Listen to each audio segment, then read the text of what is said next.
ભગવાન અમારો શું ભગવાન હોય તો ગદ્દાર મળ્યો અમારી જોડથી વોટિંગ કરીને અમારી હંગાતે વિશ્વાસઘાત કર્યો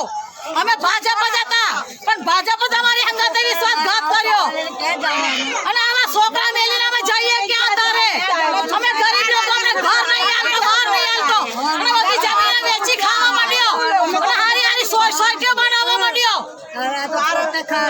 બિલ્ડિંગ